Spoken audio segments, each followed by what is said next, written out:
চারিদিকে নানান ধরনের গুঞ্জন এবং সমর্থিত অসমর্থিত বিভিন্ন সূত্র থেকে যেই তথ্যগুলো পাওয়া যাচ্ছে, তাতে করে নিশ্চিতভাবে গভীর এক সংকটের দিকে বাংলাদেশ যাচ্ছে, কথা অনেকেই জানেন। এবং নতুন করে যে জিনিসটি শোনা যাচ্ছে যে রাষ্ট্রপতি শাহাবুদ্দিন চুপ্পুকে বাদ দিয়ে সেখানে বিএনপি চেয়ারপারসন খালেদা জিয়াকে রাষ্ট্রপতি হিসেবে বসানো হতে পারে। লন্ডন বৈঠক নিয়ে মানুষের মাঝে এর মধ্যে অনেক ধরনের সংশয়, সন্দেহ, রহস্য, প্রশ্নের সৃষ্টি হয়েছে। সেটিই কি দৃশ্যমান হতে যাচ্ছে? আমরা নিশ্চিত নই। যেহেতু রহস্যের সৃষ্টি হয়েছে, সেখান থেকে নানান ধরনের কথা আসতেই পারে। জুলাই সনদ ঘোষণার বিষয়ে রাজনৈতিক দলগুলো যে ঐকমত্যে পৌঁছায়নি, সে বিষয়টি সংবিধান সংস্কার বিষয়ক কমিশনের সভাপতি ডক্টর আলী রিয়াজ এরই মধ্যে জানিয়েছেন এবং তিনি বলেছেন যে আশা করা হচ্ছিল জুলাইয়ের মধ্যেই এই সনদ ঘোষণা হবে, কিন্তু সেটি এখনো নিশ্চিত নয়। তবে সাবেক সমন্বয়করা কিংবা তাদের নেতৃত্বে যে গঠিত দল জাতীয় নাগরিক পার্টি নেতারা বলছেন তারা জুলাই সনদ ঘোষণা দেবেই, জুলাই ঘোষণাপত্র জাতির সামনে উপস্থাপন করবে এই জুলাইকে সামনে রেখে। এবং যদি সেটি হয় এবং তাদেরটা যদি সরকার মেনে নেয়, তাহলে সংবিধান স্থগিত হয়ে যাবে। সামনের দিনে আসলে নির্বাচন হবে কিনা অথবা সরকার পুনর্গঠনের বিষয়ে দুটি সম্ভাবনার কথা জানা যাচ্ছে। আমি সে বিষয়ে আসছি। তার আগে এমন একটা ইঙ্গিত দিয়েছেন সংবিধান সংস্কার বিষয়ক কমিশনের আর এক সদস্য ইমরান আবদুল্লাহ সিদ্দিক। তিনি বলছেন যে 5 আগস্ট সংবিধান স্থগিত করে বিপ্লবী বা ঐকমত্যের সরকার গঠন করা ছিল মোক্ষম সময়। সংবিধান স্থগিত করে জাতীয় ঐকমত্যের সরকার গঠন করা কঠিন মনে হলেও বৃহত্তর জনগণের ঐকমত্যের ভিত্তিতে তা হতেই পারে। দেখুন অবস্থা। এই যে ভদ্রলোক ইমরান আবদুল্লাহ সিদ্দিক, তাকে কোন কমিশনের সদস্য করা হয়েছে? সংবিধান সংস্কার বিষয়ক কমিশন। অর্থাৎ সংবিধানকে এক্সিস্টিং রেখে তার ভিতর থেকে যেগুলো আপত্তিজনক সেগুলো পরিবর্তন, সংশোধন, সংযোজন, বিয়োজন ইত্যাদি ইত্যাদি কী করা যেতে পারে সেই বিষয়ে তো এই কমিশন। তিনি বলছেন যে সংবিধান ছুঁড়ে ফেলা যেতে পারে, স্থগিত করে রাখা যেতে পারে। কাদেরকে দিয়ে কোথায় বসানো হয়েছে, কোন কাজ হাসিল করছেন তারা? এখন যে দুটি সম্ভাবনার কথা শোনা যাচ্ছে, একটি তো বললামই যে সরকার পুনর্গঠিত হলে খালেদা জিয়াকে রাষ্ট্রপতি করা হতে পারে, এমন তো তারেক রহমানকে দেওয়া হয়েছে কিনা আমরা জানি না, এবং দেওয়া হলেও তারেক রহমান সেটি গিলেছেন কিনা সেটিও আমরা নিশ্চিত নই।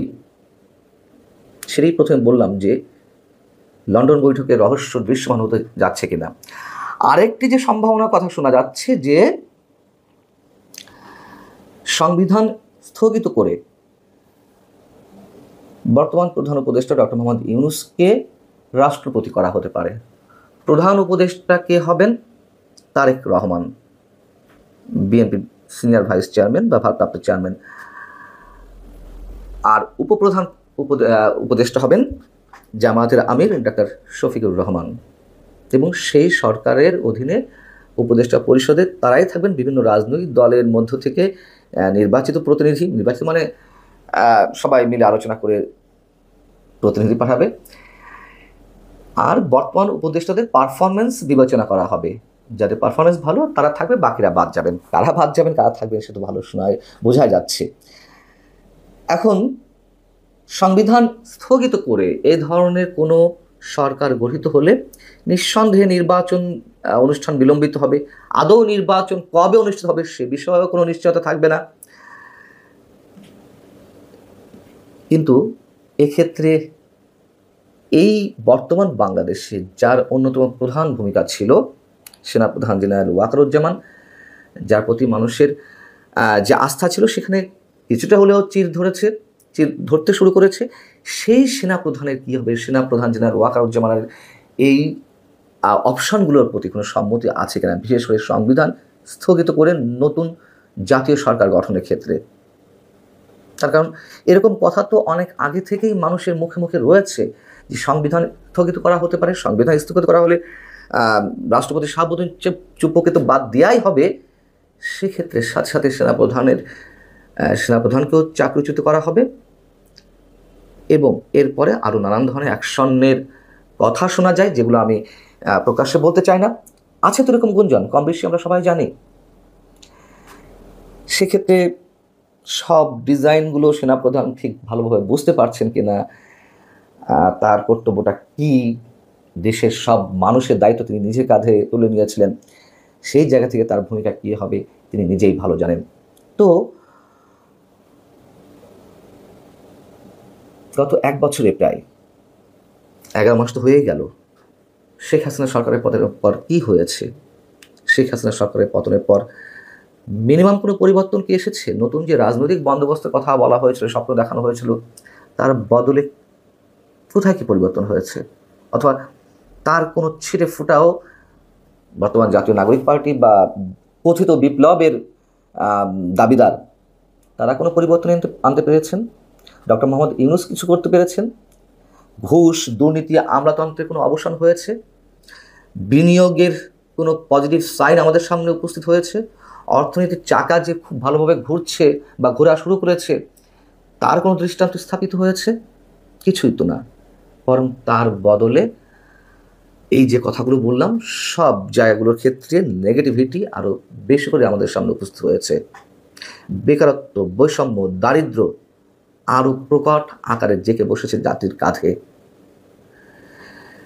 সেই জায়গা থেকে নির্বাচন নিয়ে একটা টালবাহানা, অনিশ্চয়তা শুরু থেকেই লক্ষ্য করতে পারছি। বিশেষ একটি গোষ্ঠী ক্ষমতার ভর কেন্দ্রে অবশ্যই তারা বেশ জেঁকে বসেছে শক্তভাবে, সাথে সাথে ক্ষমতার ভর কেন্দ্র শুধুমাত্র একটি শক্তির উপরে নির্ভর করছে না, ক্ষমতার ভর কেন্দ্র এখন অনেকগুলো শক্তির হাতে। পুরো রাষ্ট্র কাঠামোটাই দুমড়ে মুচড়ে যাচ্ছে যেন।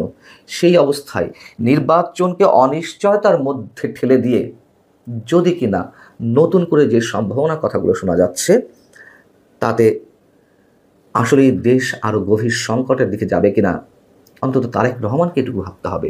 এর পিছনে আর কোনো প্ল্যানিং, অন্য কোনো শক্তি রয়েছে কিনা বিএনপির সেটি অনুধাবন করতে হবে।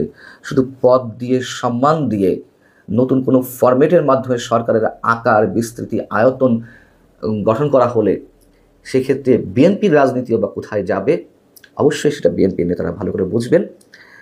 তখন নির্বাচন দিতে তো এই মুহূর্তে কোনো সমস্যা নেই, কেন তারেক রহমান এই জায়গাটিতে হাত দেবেন?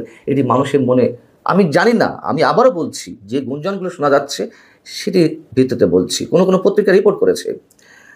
নিঃসন্দেহে নির্বাচনটি হলে তো তারেক রহমানের ক্ষমতায় আসার কথা, বিএনপির ক্ষমতায় আসার কথা।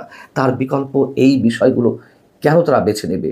এবং তাদের যে জনভিত্তি এই মুহূর্তে রয়েছে, তাদের কাছে এর চেয়ে বড় অস্ত্র বা কৌশল আর কী হতে